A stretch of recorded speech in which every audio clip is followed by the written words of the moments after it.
Ingsun amimiti muji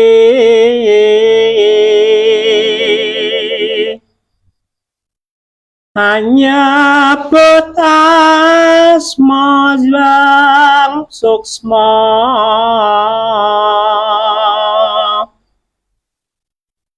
kang murah ing donya mangke ingkang asih ing akhirat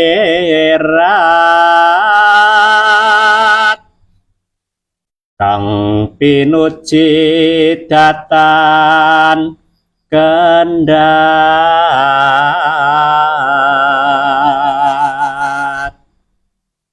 angganjar kawelas ayun hangapura wong kang dosa sampune muji Zhang Widi hamuji Nabi Muhammad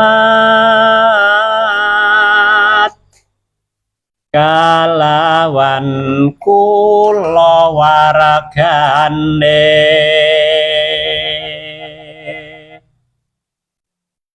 sahabat sekawan iko ingkang nama Abu Bakar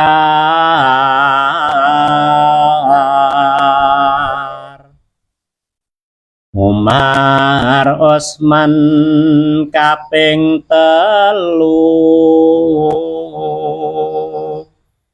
kaping 4 Ali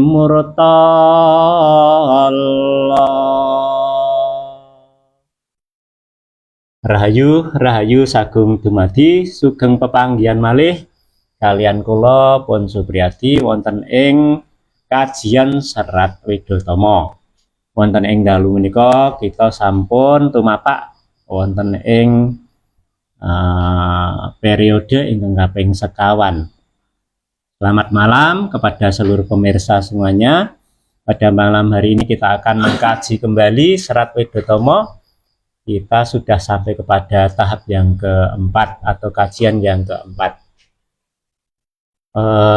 Adapun pada malam hari ini kita sudah sampai kepada podo yang ke-7 kalau nggak salah 7.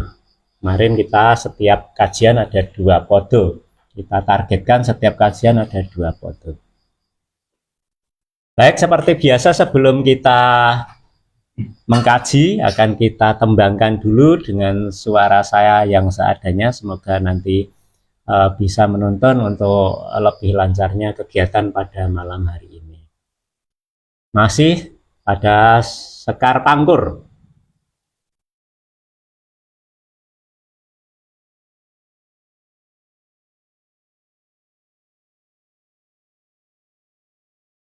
Kekesane mung sapala palayune ngendelken Yayah Widi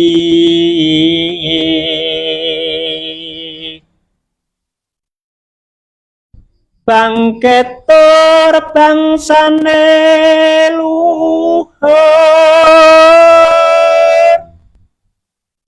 lah iya ingkang rama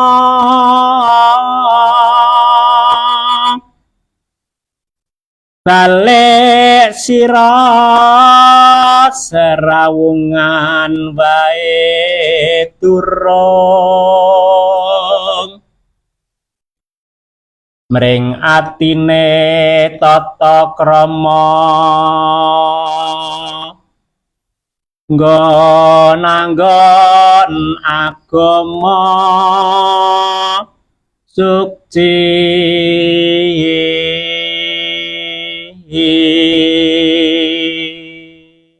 ya, sudah kita lantunkan untuk podo yang ketujuh ya, sebagaimana biasanya pangkur ini terdiri atas 7 gotro yang mengisyaratkan, dan ini juga di podo yang ketujuh yang mengisyaratkan bahwa 7 itu adalah sebagai tujuan. Nah, kalau dalam bahasa Jawa pitu, nah, itu artinya pitutur atau piulang atau nasihat, itu juga bermakna pitulungan atau pertolongan. Jadi pitutur bisa, tujuan juga bisa, atau pitulungan juga bisa. Nah, semoga dengan kita bacakan tembang ini bisa memberikan nasihat atau pitutur buat kita semua, kemudian juga memberikan tujuan, arah tujuan yang akan kita tuju bersama. Baik, santri-santri dari pesantren Bina Aksara Mulia yang berbahagia dan seluruh penonton ataupun pemirsa pada malam hari ini, mari kita kirimkan terlebih dahulu Fatihah kepada Pangripto sebelum kita babar, dan sebelumnya kepada junjungan kita Nabi Agung Muhammad Shallallahu Alaihi Wasallam. Al-Fatihah.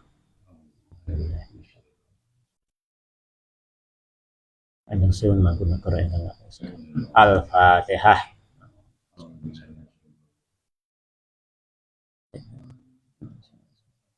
Al-Fatihah.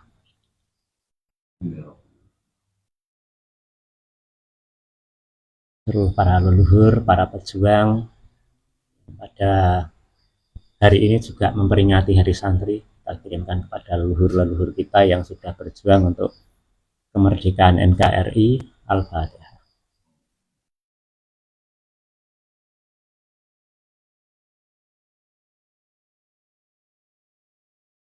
Baik, kita mulai dari gotro yang pertama atau larik yang pertama. Jadi istilahnya larik itu gotro kalau dalam tembang. Di situ tertulis kekesane mung sapolo. Jadi di naskah yang lain memang di situ ditulis kikisane mung sapolo. Jadi yang saya baca dari beberapa naskah yang ada, kebanyakan dia menuliskan kikisane mung sapolo, tapi di sini ditulis kekesane mung sapolo. Bisa jadi itu karena apa, nyalinannya yang mungkin tulisannya antara pepet dan wulu itu tidak kurang ada perbedaan besar kecilnya, sehingga ada keseliruan dalam penulisan. Jadi kalau kekesane mung sapolo ya, kekes itu dingin, rasanya kok kekes, rasanya kok adem, itu dingin. Tapi kalau kikisane mung sapolo itu artinya apa? Kalau sudah terpojok, karena makna kikis itu, maka ada lakon wayang itu rebutan kikis tunggorono, itu perebutan batas wilayah negara antara Gatot Kaca dengan Bomo Narokosuro, anaknya Kresno. Itu sampai ramai sekali itu kalau dalam pewayangan itu, rebutan kikis tunggorono. Jadi kikis tunggorono itu artinya, kikis itu tempat yang paling tepi, jadi perbatasan lah, seperti Palestina dengan apa itu, Israel, di Gaza itu di daerah perbatasan. Oke. Jadi kikisane mung sapolo artinya apa? Kalau sudah terpojok, kalau sudah terpinggirkan, mung sapolo artinya apa? Hanya sepele saja. Sapolo itu artinya sepele atau remeh. Atau seperti sinonimnya sapolo itu ya, seperti polo, buah pala itu kecil sekali. Jadi hanya kecil saja, hanya sepele saja. Maka ada istilah kawruh sapolo, artinya pengetahuan yang hanya sedikit atau kecil, tetapi kalau dalam konteks kawruh sapolo itu ada makna kebalikannya. Walaupun kawruh sapolo tapi memiliki makna yang besar gitu. Jadi pengetahuan tentang hal yang sedikit, yang kecil, tetapi memiliki manfaat yang besar. Jadi kawruh sapolo. Jadi kekesane mung sapolo, artinya apa? Kalau sudah terpojok itu dia remeh temeh saja. Karena apa? Nah, palayune mung ngendelke Yayah Widi. Jadi ya ujung-ujungnya dia hanya lari kepada bapak dan ibunya. Itu. Kalau ada masalah, ya dia nggak mampu menyelesaikan masalah itu, lalu dia pasrah kepada bapak dan ibunya. Atau misalnya dia terpojok itu, dia lalu biasanya terus beralasan, beralibi. Bapakku ini seorang pembesar, bapakku ini menteri, bapakku ini presiden, bapak dan lain sebagainya lah. Itu. Jadi orangnya tidak mandiri. Ini masih panyarwe seperti yang kita sampaikan kemarin. Jadi di Pangkur ini mencoba untuk sebetulnya kita mungkur dari perilaku-perilaku yang tidak baik. Tetapi di situ memang disampaikan perilaku-perilaku yang tidak baik itu seperti apa. Di situ disampaikan. Salah satunya ya yo nek dadi wong nom ki mbok yo ora sithik-sithiki yo ngendelke bapakne gitu loh. Nah, seperti itu. Ini memang sifatnya kritik-kritik. Itu seperti itu. Lanjut bareng kepengkok ing Pancabaya yo kon ngrubah undang-undang umpamane kan. Iki orang ngomong ke sapa-sapa umpamane kayak gitu. Wis lewat. Gitu. Ini kritikan dari serat yang kita harus pahami. Oke. Kemudian palayune mengendalkan Yayah Wibi, mengandalkan pada orang tua. Lalu dilanjutkan dengan bangkit tur bangsane luhur. Bangkit itu bangun, maknanya bangun. Bangkit atau bangun itu sama. Atau yang dimaksud bangkit di situ bangkit apanya? Ya bangkit pengetahuannya, bangkit kesadarannya. Gitu. Artinya apa? Orang yang sudah sampai kepada ilmu bangkit itu artinya ilmu kesadaran. Jadi kesadaran sendiri juga bertingkat. Kesadaran manusia itu bertingkat sesuai dengan tahapan perjalanannya atau pengalamannya. Nah, mungkin kalau saya nginjen dari kajian kemarin Ajaibul Qulub itu bahwa realitas ada 7 tingkatan, pengetahuan ada 7 tingkatan, maka juga kesadaran itu ada 7 tingkatan sebetulnya. Berdasarkan tingkatan-tingkatan realitas. Itu seperti itu. Sehingga sangat sinkron gitu loh. Antara metode secara ontologisnya apa yang ada, kemudian secara metodologisnya, secara epistemologinya itu juga sama tentunya. Alat untuk mencerap tentang hal yang nyata, kenyataan itu adalah menghasilkan sebuah metodologi pengetahuan. Sehingga apa? Nah, pengetahuannya atau kesadarannya juga akan menjadi meningkat sesuai dengan tingkat pengalaman dari seseorang. Seperti itu. Maka di situ dikatakan bangkit. Bangkit itu artinya apa? Mungkin kemarin sudah kita sampaikan. Makanya apa? Ya ayyuhal mudasir, ya ayyuhal muzammil. Ya ayyuhal mudasir, ya orang yang berselimut. Fa'angdir, bangkitlah, berilah peringatan. Artinya apa? Sebenarnya kita ini diselimuti oleh aling-aling gitu loh. Kalau dalam istilah Jawa itu warono. Kita ini ada tabir, ada tirai yang menirai kita sehingga sesuatu itu menjadi gaib buat kita. Gitu. Sesuatu yang belum terbuka pengetahuan buat kita maka itu disebut gaib. Walaupun itu mungkin sesuatu yang sebenarnya bisa dijiendra pun itu bisa disebut gaib karena kita tertabiri oleh warono atau aling-aling tadi. Atau hijab kalau dalam bahasa Arabnya itu. Sehingga apa? Nah, sebetulnya kita ini dalam pelajaran itu adalah membuka tabir-tabir pengetahuan. Sehingga sesuatu yang tidak ketahui kalau dalam bahasa Hindunya itu dalam bahasa Keawinya itu kan awidya. Awidya itu kebodohan. Sehingga apa? Untuk mengubah awidya atau kebodohan itu dengan widya atau dengan pengetahuan. Maka widya atau wedo dalam hal ini adalah sebetulnya untuk membuka tabir pengetahuan yang belum kita ketahui. Itu namanya apa tadi? Ya, bangkit. Artinya bangkit kesadarannya. Terbangsane luhur. Ya, tentang sesuatu yang luhur. Luhur itu bisa bermakna atas, bermakna tinggi, bermakna mulia. Jadi maka ada istilah luhung atau luhur. Nah, luhuring warih artinya di atas air. Luhur bisa bermakna di atas, maknanya di atas. Artinya di situ apa? Bangkit terbangsane luhur, artinya apa? Kita mencapai pengetahuan-pengetahuan yang bertingkat tadi, yang ya bisa dikatakan pengetahuan tentang langitan gitu. Makanya ada, kalau kita ada pesantren langitan itu ya karena berbicara tentang pengetahuan-pengetahuan yang semakin ada setiap tahapannya itu ada langit-langit pengetahuannya tadi, sehingga membuka tabir-tabir atau langit pengetahuan tadi. Artinya apa, ini yang diceritakan adalah pengetahuan yang dicapai oleh orang tuanya, bukan dicapai oleh seorang pemuda tadi yang hanya mengandalkan bapak dan ibunya. Tapi memang orang tuanya, ya itu kan yang dicapai oleh orang tuamu, bahwa orang tuamu sudah mengetahui tentang kesadaran-kesadaran tentang sesuatu yang adiluhum, tentang sesuatu yang sifatnya langitan gitu loh, pengetahuan tentang langitan. Gitu. Lah iya, engkang romo lah iya, ngono kan bapakmu.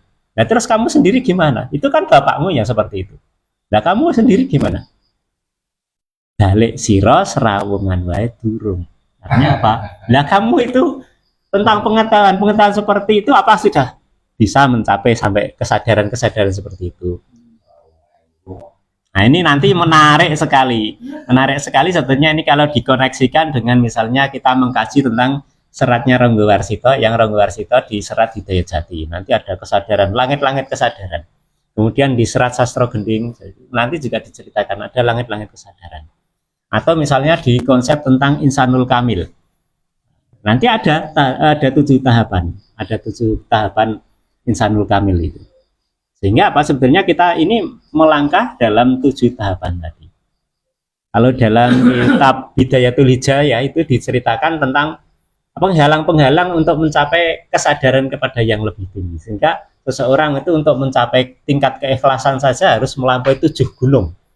7 gunung itu sekaligus 7 penghalang tadi. Kalau di sana pakai itu ya sebetulnya apa? Ya nek kerasakti, ya kan dengan cerita film itu kan ada kerasakti kan. Untuk mencari kitab ke barat dia harus 99, bukan 33. Iya, 99 percobaan.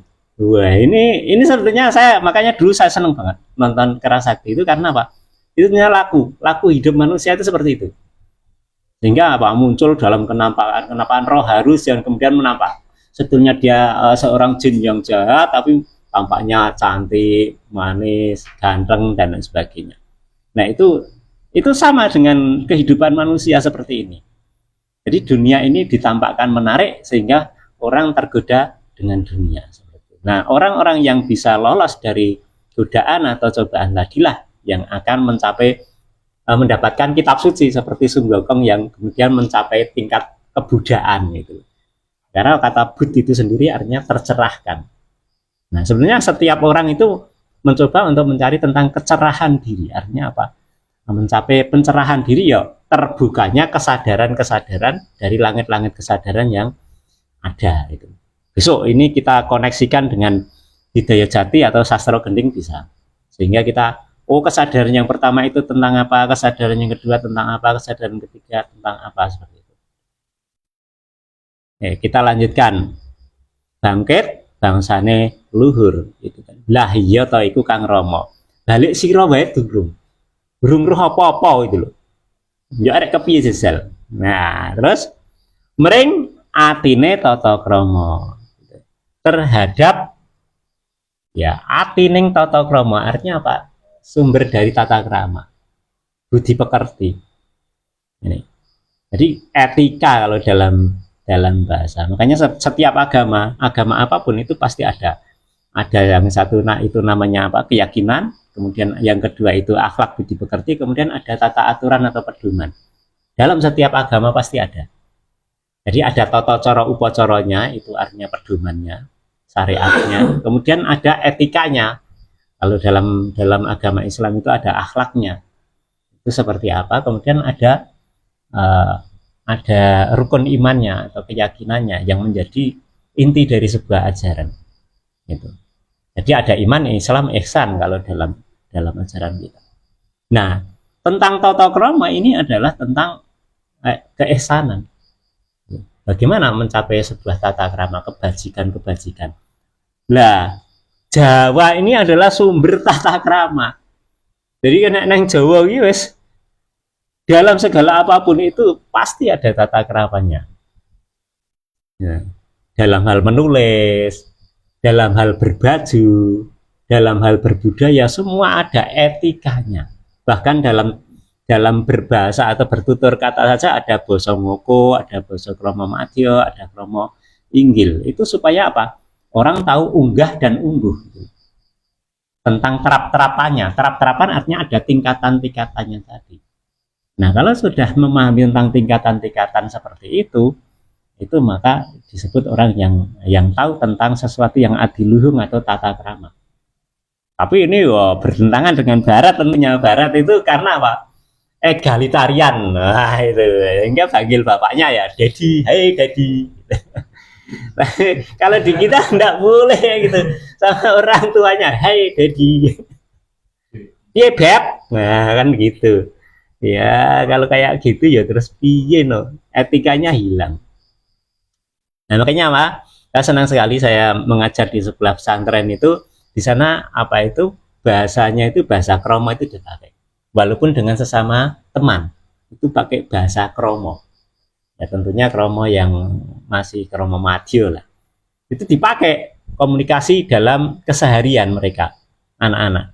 Ini di Giriloyo ini yang sudah saya temui itu. Mereka pakai betul dalam setiap percakapan, kemudian dalam bahasa komunikasi misalnya menggunakan media dan lain sebagainya.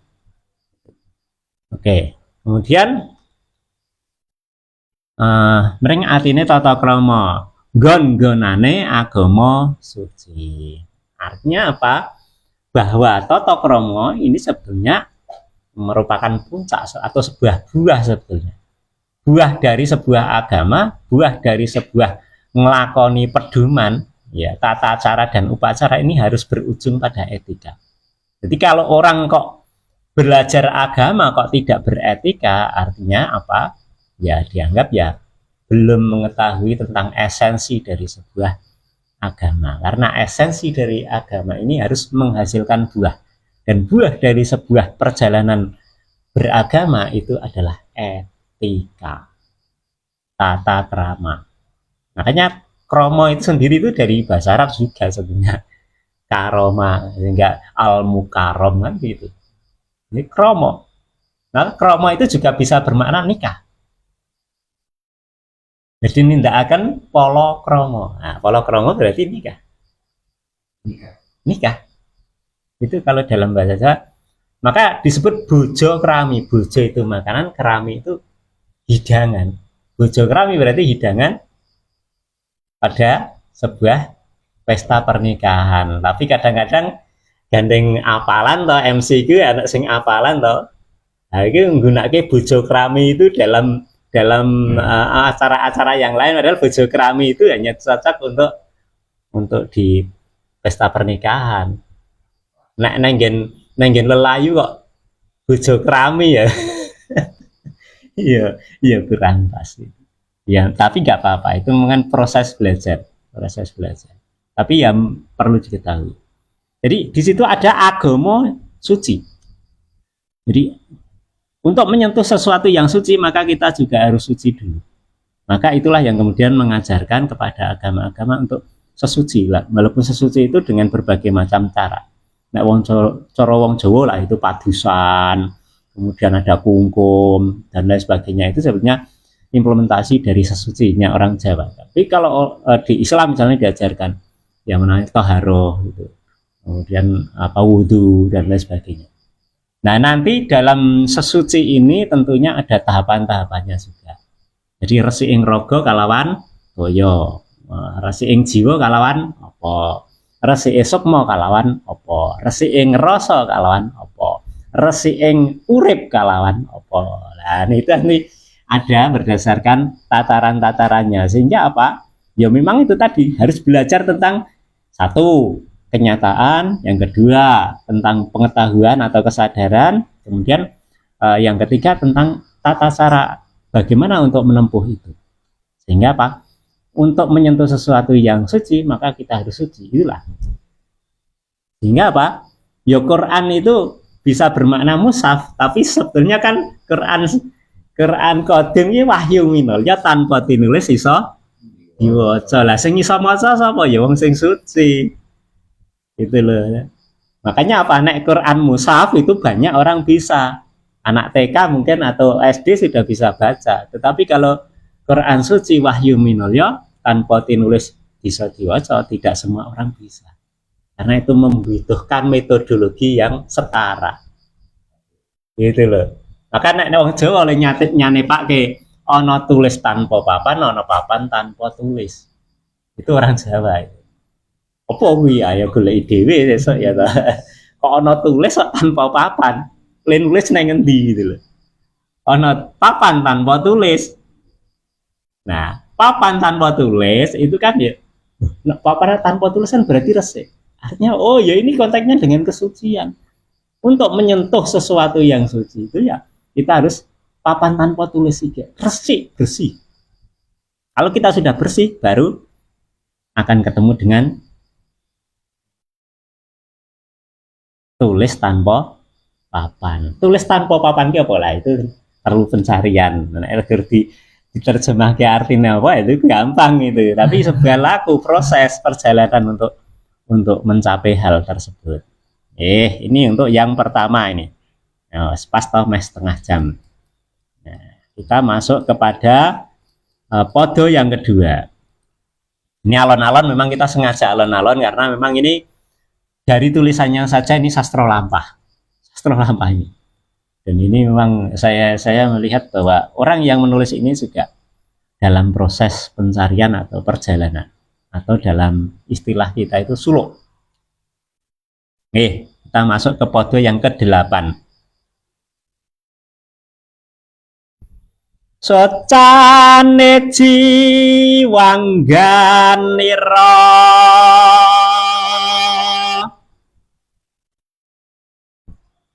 jar katara lamun pocapan pasti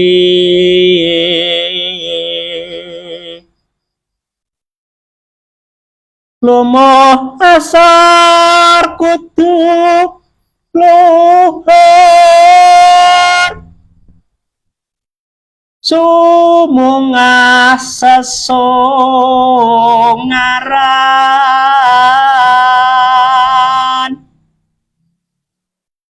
yen mangkono kena ingaranan katungkul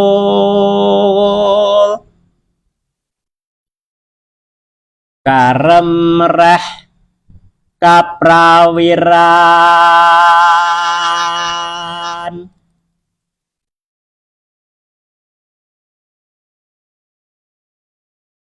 nora enak iku kaki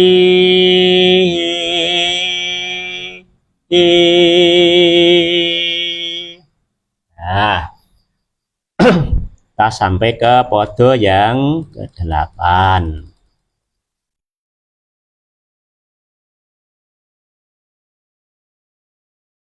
Socane jiwangganira. Soco itu ciri atau cacat. Ciri dalam arti, dalam pengertian orang Jawa itu, kalau misalnya kita punya piring kemudian jatuh, kemudian ada apa itu yang retak sedikit, nah itu menjadi cacat atau ciri istilahnya orang Jawa. Wah, ciri gitu. Ciri itu artinya ada cacatnya gitu.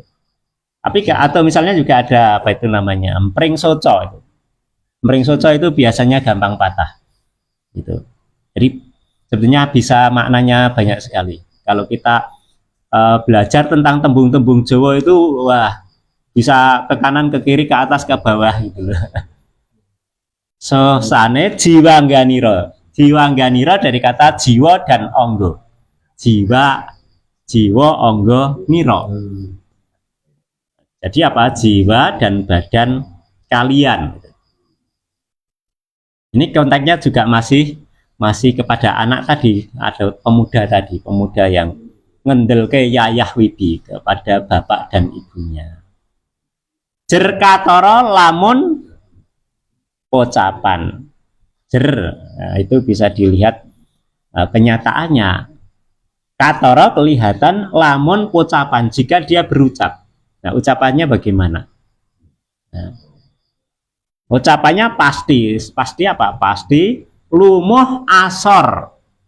Lumuh itu enggan. Jadi enggan apa? Enggan asor, enggak mau dikatakan asor. Asor itu jelek. Enggak mau. Iya. Dikatakan asor itu enggak mau. Ini kalau kita korelasikan dengan yang podo yang keberapa kemarin yang mangkono ilmu kang nyoto sanyatane mengweh reseping ati bunga ingaranan cubluk. Jadi kalau orang Jawa, orang yang netepi laku etika adiluhung itu justru malah seneng. Tapi kalau orang yang tadi yang ciri tadi yang bodoh yang punggung itu, maka di sini dikatakan apa? Lumuh asar kudu luhur. Tidak mau dikatakan jelek, tidak mau dikatakan asar, lumuh kudu unggul, kudu luhur. Harus dikatakan baik, harus dikatakan bagus, harus dikatakan. Intinya seperti itu. Tidak mau dikatakan jelek, tapi maunya kalau dipuja dan dipuji. Sumungah sesongaran. Nah, sumungah sesongaran. Jadi apa? Sumungah sesongaran itu makanya kalau walatu soir khoda kalimas walatamsi fil ardi maroha itu sama sebenarnya maksudnya. Yang Jawa terus disebut apa? Bora sok-sokan. Sumungah. Ya. Sumungah itu ya umum pamer sama dengan ya. Sum'ah kalau dalam bahasa Arabnya sum'ah. Lah itu kan menjadi bahasa Jawa. Gitu loh. Sum'ah gitu loh. Iya. Sum'ah itu penting kayak wong Jawa nek kan muni sum'ah lho ya angel ya maka sum'ah. Sum'ah. Jadi sum'ah sesongaran makanya wala tuh air khodagal limas. Jadi apa itu sombong pokoknya kudu di songar itu ya sombong iya tuh air lah ya tuh air terus neng Jawa mbok ora sok-sokan nah itu kata air songaran makanya sungaran iya.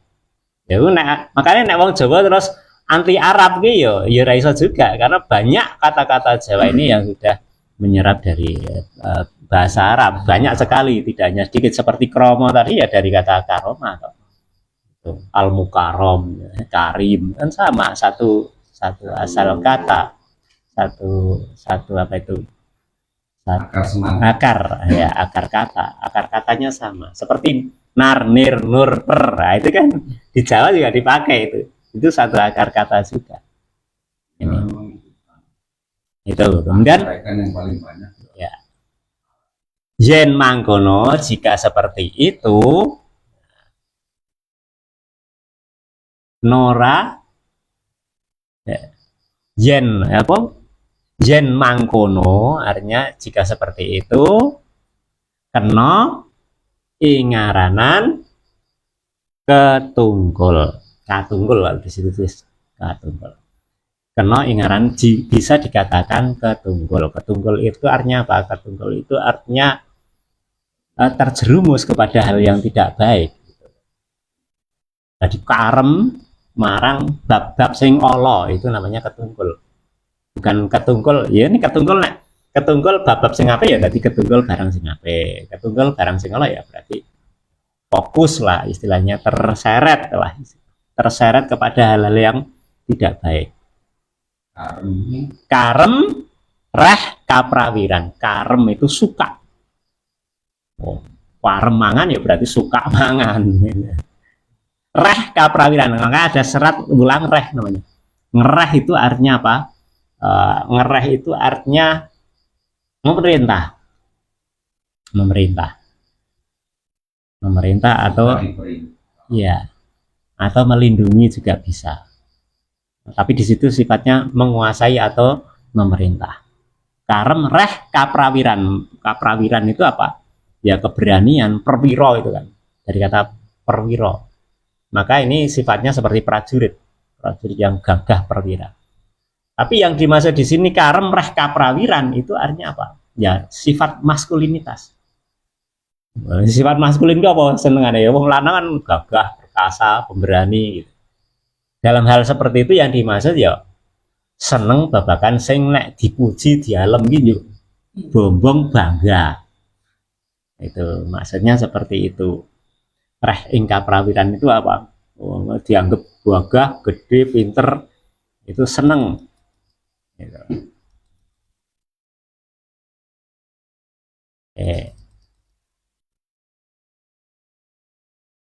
Nora enak iku kagian. Nah kalau seperti itu ya tidak enak. Nora enak iku kaki. Artinya apa nek karem ing reh kaprawiran dalam arti apa? Ya, kita senang pada hal-hal yang dipuji, dipuja, kemudian sumengaso songaran, maka di situ nanti akan timbul rasa tidak enak. Maka nek orang Jawa itu kan yang terpenting itu apa? Ojo nanding rasa ning iswa. Nah, rasa rumongso. Nek nanding rasa itu ya mesti hasilnya nggak baik karena nanding-nandingake gitu. Komparasi, mengkomparasikan banding-banding itu biasanya timbulnya nggak baik. Tapi kalau kita itu bisa apa itu namanya introspeksi dalam bahasa Indonesianya itu, maka itu akan lebih baik. Maka yang ditamakan kalau dalam orang Jawa itu adalah bagaimana kita introspeksi diri atau koco wirangi. Koco wirangi itu artinya apa? Kita melihat diri kita sendiri. Karena kita melihat dalam kaca, ketika kita melihat diri kita ini banyak jeleknya, lalu kita akan malu. Nah, itu ada sebenarnya dari seratnya itu juga ada di Arab itu ada namanya koco wirangi itu apa? Mir'atul hayai. Jadi ada serat namanya mir'atul hayai. Terus neng Jawa digawe koco wirangi. Mir'ah itu kan kaca. Terus mir'atul haya. Haya itu kan malu tuh. Nah, di Jawa jadi wirai, wirang. Wirang itu malu. Gitu. Maka koco wirangi itu sebetulnya ilmu kaca untuk melihat diri kita. Kemudian ada istilahnya koco benggolo. Koco benggolo itu ya bagaimana kaca yang besar itu bisa untuk melihat diri kita. Maka sejak dulu kalau kita ini di apa itu di ruang tengah itu biasanya ada kacanya. Di keraton juga ada. Di ruang-ruang tertentu itu ada kaca. Karena apa? Di situ agar supaya orang yang melewati di situ berkaca diri. Nah, kita itu sekarang sebetulnya berkaca diri setiap hari. Tapi kita kan tidak sadar-sadar diri. Apa ya di depan HP, di depan laptop kan setiap hari. Kita sebetulnya kan ilmu kaca yang kita pakai. Tapi kita nggak sadar diri. Itu. Nggak dinobi ya wes apa itu namanya foto sendiri itu namanya apa itu namanya? Selfie. Nah, selfie. Selfie itu kan dari kata self itu kan diri. Foto diri ya. Tapi enggak pernah menyadari tentang diri kita, hanya yang dilihat ya diri kita dari aspek luarnya saja, enggak pernah masuk ke dalam-dalam. Nah, ini kita isa terlalu masih ya masih cukup bisa ditambah. Nah, sekali-kali kan tambahan nih. Ya, kita masuk ke kode yang ketiga, men. Malah ndek cepet rampung.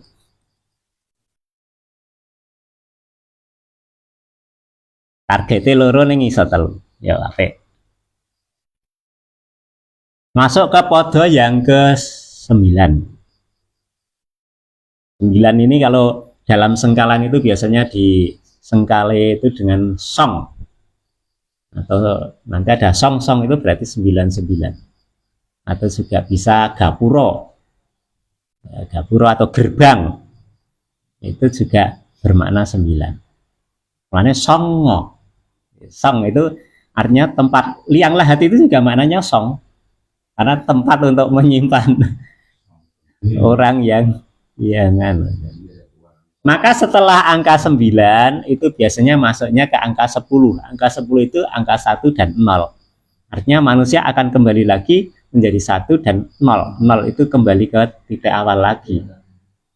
Awalnya kan dari 0 ke 1 dan nanti akan berakhir dengan 1 0. Jadi berarti kalau sudah 1 0 itu sudah ke siklus awal lagi. Nah, ini. Berarti ini kita sudah masuk ke 9. Nah, dalam Kasanah Jawa, angka 9 itu angka yang dewasa. Misalnya dalam hari, nilai hari itu ya, dan pasaran itu yang tertinggi ya 9. Misalnya itu dipakai oleh keraton. Dipakai oleh keraton. Misalnya apa? Sabtu itu 9, kemudian Pahing juga 9. Nah, ini untuk kita masuk ke kode yang ke-9. Ya. Oke, kita masuk ke kode yang ke-9.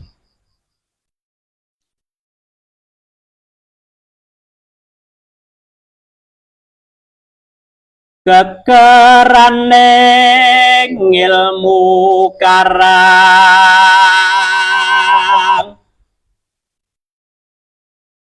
kekarangan saka bangsaning gaib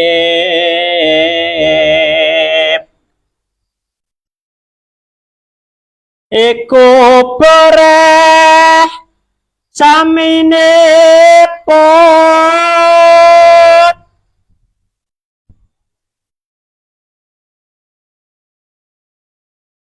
tan rumaso ing jasad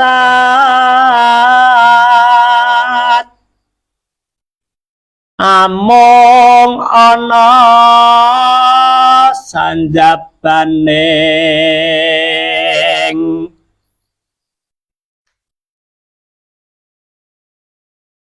amung ana sanjabaning badan kulup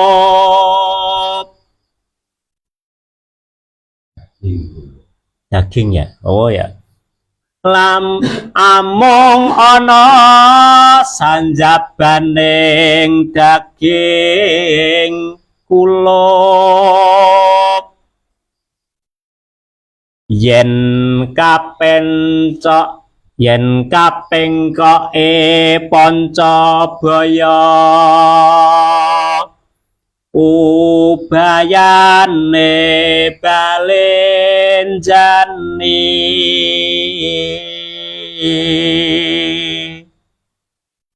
karena ngeri cakrike sing gawene Naraga karo Roy mirip kabeh. Nggih, nggak apa-apa. Kekeraning ngilmu karang. Jadi ini seperti halnya ngilmu karang. Ngilmu karang itu apa? Ini daerah pinggir laut kidul kalau dalam keterangan dari beberapa naskah itu. Kekeraning ilmu karang itu apa? Apa sebetulnya yang diandalkan dari ngilmu karang? Karang itu kan maknanya kan toh. Ya, karang itu watu sing atos, watu curi, tapi yang ada di Segoro Kidul.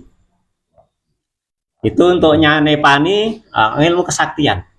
Memang kalau orang dulu itu, wong Jawa itu ilmu kesaktian banyak banget. Nanti bisa dikaji. Nah, ada yang pengen mabur, pengen ambles bumi, pengen ditembak rampan, itu ada ilmunya di Jawa itu. Komplit Jawa arek sinau apa enek. Ilmu gelap ngampar. Jadi kalau ilmu gelap ngampar ngomong ngono iku ngono ndrodok sing ngadeg itu. Ada lembu sekilan namanya. Lembu sekilan itu kalau ditembak itu ya leteme sekilan karo wonge gitu loh. Tembak duer ya sekilan kayak gitu. Jadi tidak akan pernah kena, ditembak ya enggak kena itu. Ada dulu mbah saya itu ilmu namanya apa itu lele mulut putih. Berarti pas beliau mau meninggal itu ya nek anggere diombeni kena air terus ya hidup terus. Sama kakak saya terus dikasih teh itu terus baru beliau ini mangkat itu karena kakak saya tahu oh iki si mbah iki di mulut putih gitu. Ombeni teh ya sudah langsung padahal udah 2 tahun sakit tuh. Kasihan. Kemudian ada saudara saya itu juga ada yang lawe, dari lawe apa itu namanya, lawe kencono namanya. Dari lawe kencono itu gule ini yo angel gitu loh, nggak mati-mati kenapa ya? Oh, kalau dikasih anjang-anjang kencono itu berarti apa? Orang poncosono. Kalau dikasih anjang-anjang itu dia anggere mambu lemah itu masih hidup. Ada yang dia itu mambu angin masih hidup. Wah itu ngilmune ngono kuwi ya. Iya itu rawa rontek juga ada. Tapi kalau itu poncosonyo, asal dia kakinya masih menginjak bumi dia masih akan hidup. Itu yang dipakai oleh Bumo Narokasura. Bumo Narokasura, kemudian Sugriwa, kemudian Dasamuka itu ya itu ilmu Poncosono. Maka untuk itu dikasih anjang-anjang di bawahnya. Makanya tadi yang saya ceritakan tadi ada apa namanya? Rebutan Kikis Tunggorono itu lemateni Bumo Narokasura pakai apa? Anjang-anjang kencono. Berarti dia angger dianu urip neh anu urip neh kasih anjang-anjang kencono. Begitu dia jatuh di anjang-anjang kencono nggak jatuh ke tanah ya mati sudah. Itu namanya ilmu karang, ilmu kesaktian yang seperti itu banyak sekali di Jawa. Jadi makanya jangan heran lah istilah wong kok dicocok rampan, wong kok ditombak rampan itu nang Jawa ragumun. Sejak nenek moyang kita itu punya lah seperti itu. Nah kekarangan saka bangsaning gaib. Artinya itu apa? Pakaian yang dipakai tapi sebetulnya itu ya kayak pakaian dari bangsane gaib. Kalau kita ya namanya apa itu namanya? Kesaktian yang berasal dari jin, dari apa itu namanya kodam. Kalau dalam kita itu namanya kodam. Jadi orang itu punya kodam. Jadi kodamnya itu yang kemudian makanya di sini dikatakan itu kan seperti baju saja. Seperti baju saja, seperti daging kulub. Daging itu kan menutup jeruan kita atau seperti baju. Itu sanepan-sanepannya yang diberikan di sini. Jadi makanya apa? Saya punya teman dulu itu yang ngamalkan kayak gitu, kemudian cuma diajari apa? Keikhlasan saja. Ada yang dulu itu punya namanya apa itu? Sing merah itu apa namanya? Merah delima. Merah delima itu ditelan sama dia itu. Yo jika kapan-kapane rampan tenan ya ditembak bareng ya ra itu ya tapi sama teman saya yang lain itu dibimbing itu. Nah disuruh kencing saja. Kencingnya warnanya merah. Udah keluar dia. Nah itu udah aman itu. Nah cuma diajarinya apa? Ikhlas saja. Disuruh ikhlas saja gitu. Nah itu hal-hal seperti itu di Jawa banyak lah yang punya kayak gitu ragumun. Kakak saya itu dulu ya pernah itu. Weteringen di UMS itu dijejak itu ya ambrol. Iya oh weteringen loh. Dijejak wong siji oh. Iki wet ngarepan itu jejak orang pan, tapi dijejak orang itu bisa ambrol itu. Itu nek meng kekuatan manusia biasa ndak bisa. Nah, itu namanya ngilmu karang, ngilmu kesaktian atau ngilmu kaprawiran. Nah itu dalam hal-hal tertentu penting itu. Zaman dulu karena untuk perang untuk apa itu ya penting juga dimanfaatkan seperti senjata lahir. Juga perlu seperti itu. Jadi bangsaning gaib. Gaib tadi pengertian gaib tadi sudah kita jelaskan. Gaib itu tidak mesti harus sesuatu yang gaib secara umum artinya apa? Kayak demit, kayak kan gaib demit ki yo jane yo sok-sok yo katon gitu loh. Nah, buat orang yang bisa melihat itu ya enggak dino ya seramungi karo kuwi ya. Kita punya teman yang enggak dino ya perlu biasa loh. Gaib. Iya, ada yang pernah ke sini tuh. Kita enggak sekolah dulu kan disebut teman iya. Ya, dia enggak hadir saja kan disebut gaib ya kan? Karena apa? Enggak tampak enggak hadir di situ ketika itu. Nah, itu teman kita yang pernah ke sini itu juga dulu sempat Mas di situ ada sungai yuk. Kok ngerti? Baru datang dia. Belum ke sini, belum ngerti kalau di bawah juga ada sungai. Ada sungai ya di situ. Iya. Terus aduh makhluk besar sekali. Itu enggak, kalau dia udah setiap hari lah makanannya karena memang dibukakan hal-hal yang gaib seperti itu. Tapi itu gaib dunia lain, dunia bawah lah itu. Karena ada gaib yang di atas.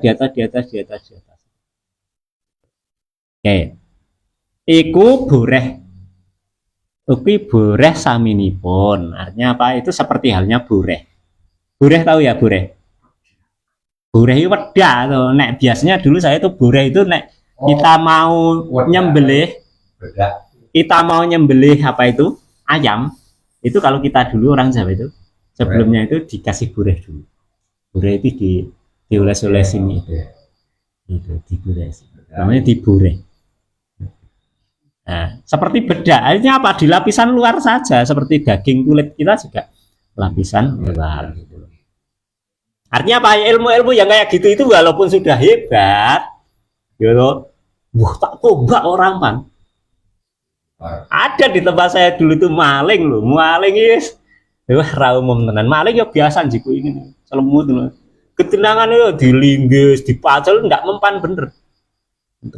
Terkenal itu di tempat saya itu. Oleh mati apa ya?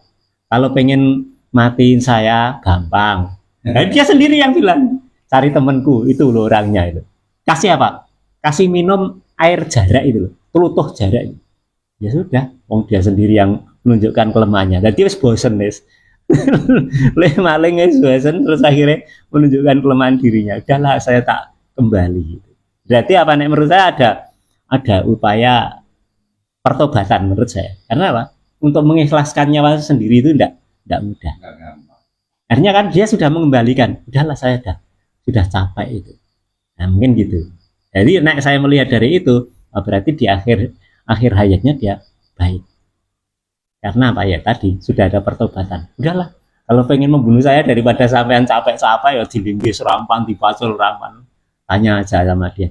Enggak sederhana tadi. Artinya apa? Nah, ini kita pahami. Sesuatu yang keras, sesuatu yang hebat itu justru kelemahannya sesuatu yang lembut. Apa? Dengan cairan, Pak. Cairan kayak cairan apa? Jarak itu terus jarak itu sepiro tadi. Ya, sehingga uang dikalahkan dengan besi tidak bisa, tapi dengan cairan bisa. Nah ini ilmu yang perlu kita pahami. Jadi tidak sesuatu yang kasar, sesuatu yang digdaya itu mesti dikalahkan dengan sesuatu yang juga harus sangar gitu. Nah orang-orang tua dulu kita waktu penjajahan gitu, pas zaman resolusi jihad ya ditembak ya banyak yang tidak mempan itu. Allah Akbar, tidak apa-apa. Bahkan ada yang kiai kita itu kan pesawat mau terbang hanya ditaleni pakai benang kan. Nggak bisa terbang pesawat, ayo ngenyek banget loh. Jadi apa itu pas bagian kakinya itu ditaleni pakai benang. Tapi kalau yang nggak orangnya rasional nggak percaya itu, wah aneh-aneh. Ya tapi bener itu fakta. Mbah Marzuki Giriloyo waktu itu kakak saya itu kan kemalingan terus. Sama kakak saya mintakan rajah dari Mbah Marzuki Giriloyo. Setelah dikasih rajah itu malingnya ketangkep nggak bisa keluar. Dia rumangsanya semelaku aduh gitu loh. Terpadahal sampai ketiduran di depan rumah. Ya sama kakak saya sampai disuguh wedang itu. Terus ditanggap itu. Kamu itu ngapain?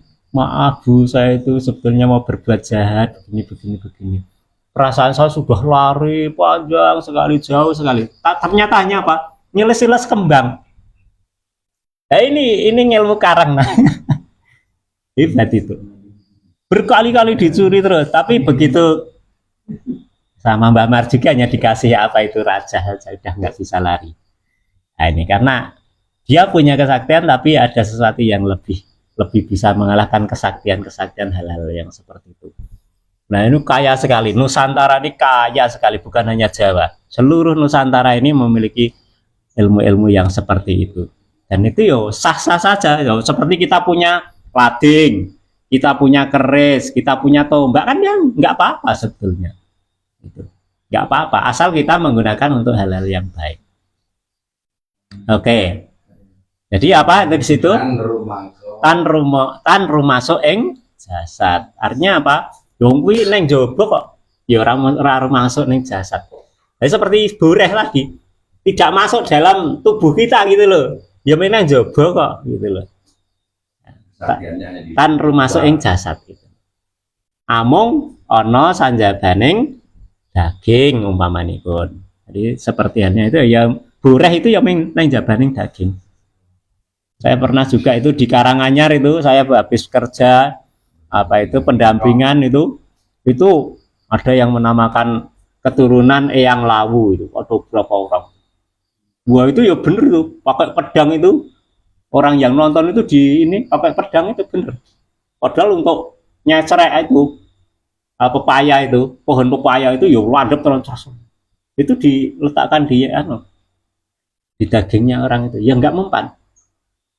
Gitu. Kemudian pakai merah delima itu dipegang di tangan ini, dipegang ini, diiris-iris tangannya ya nggak mempan. Tapi itu tadi di sini diterangkan yaitu hebat, tapi ya itu tetap hanya seperti boreh, nah jobo, bahkan nanti harus luruh itu. Kalau nggak luruh itu pas kita mau kembali kadang-kadang itu menghambat pada waktu proses perjalanan kita kembali. Karena apa? Nek duwe ngono kuwi nek ra iso ngrekso, kita menganggap bahwa itu sesuatu yang hebat. Dan itu menjadi tirai kita. Tetapi kalau kita bisa meluruhkan sendiri, iki udah apa-apa iki barang mengenai jodoh. Kemudian kita bisa meleburkan sesuatu itu, mengembalikan sesuatu itu pada tempatnya lagi. Ya kita berarti untuk kembalinya tidak menghambat. Tapi kalau yang tidak bisa mengembalikan itu tadi, biasanya ada terhambat biasanya di proses perjalanan kembali. Itu. Kan rumasuk ing jasad. Amung ana sanjabaning daging. Ya, daging kulup itu maksudnya menyebut nak, ngono lho. Kulup itu maksudnya nak. Ming sak jabaning daging kulup, ming sak jabaning daging nak gitu. Maksudnya gitu. Ya. Jan kapengkok Poncobaya, artinya jan kapengkok itu yang nek kepepet gitu. Poncobaya menghadapi apa itu? Bahaya yang beneran itu.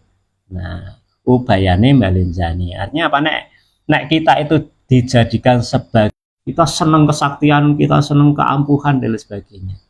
Maka zaman Eyang Sunan Kalijaga termasuk Eyang Cakrajaya dulu itu ilmu dugdeng yang diajarkan itu, ilmu dugdeng. Awal-awalnya itu ilmu dugdeng. Maka sama Eyang Kalijaga kan hanya diajari itu pada waktu naik apa itu pohon kelapa, kemudian diajari syahadat sama Sunan Kalijaga. Nah, tapi dengan bacaan hanya membaca syahadatnya itu ternyata apa? Ngerti-ngerti di dalam bumbungnya yang semula itu hanya apa gula kelapa, tapi berubah menjadi emas semua. Nah ini yang kemudian menjadikan Eyang Cakrajaya ini terperangah seperti halnya juga ini metode yang diterapkan Sunan Bonang terhadap Sunan Kalijaga waktu masih Raden Sahid, ya kan? Jadi metodenya, saya ambil metodenya saja. Metode yang diajarkan Sunan Bonang kepada Sunan Kalijaga itu nanti diterapkan juga kepada murid-muridnya. Misalnya menyadarkan Eyang Bayat yang waktu itu masih namanya Ki Ageng Pandanaran. Waktu itu adalah Bupati Semarang. Kan juga seperti itu. Karena senang harta benda, maka kemudian menyadarkannya ya juga seperti tekniknya yang di tekniknya Sunan Bonang. Kasih saja apa yang dia inginkan. Emas, perak, macul lemah langsung jadi emas.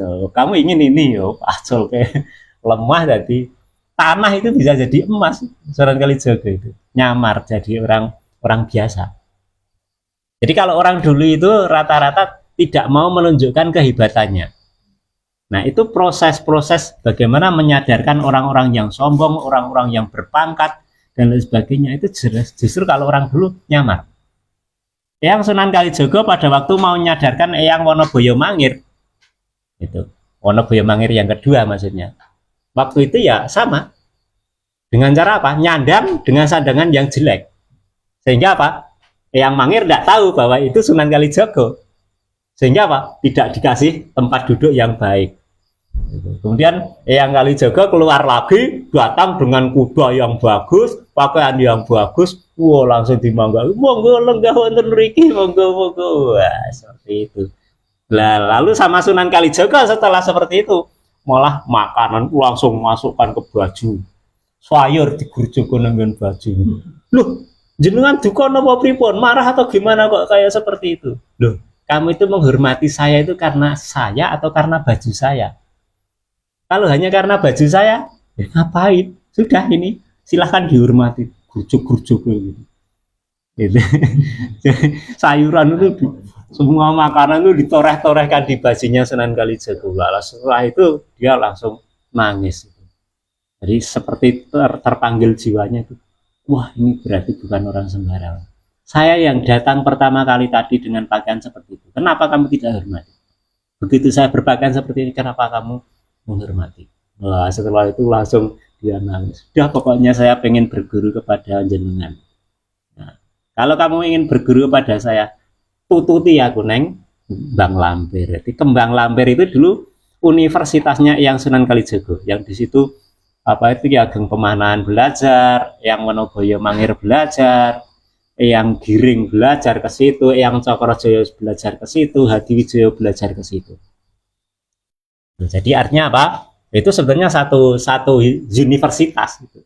Yo S2-nya mereka ya, S2-nya Cokrojoyo, S2-nya Ki Ageng Giring, S2-nya Ki Ageng Pemanahan, S2-nya yang Mondoroko. Itu ya di situ, di Kembang Lampir itu, di Panggang, daerah Panggang. Yeah. Ya mungkin seperti itu yang bisa kita sampaikan pada malam hari ini. Ya ini sudah jam 10, mohon maaf kalau ada kesalahan, besok akan kita lanjutkan. Terima kasih. Assalamualaikum warahmatullahi wabarakatuh. Waalaikumsalam. Min amin. Yo alhamdu lillahi rabbil alamin iku kan kuwasa kawula dharma nglakoni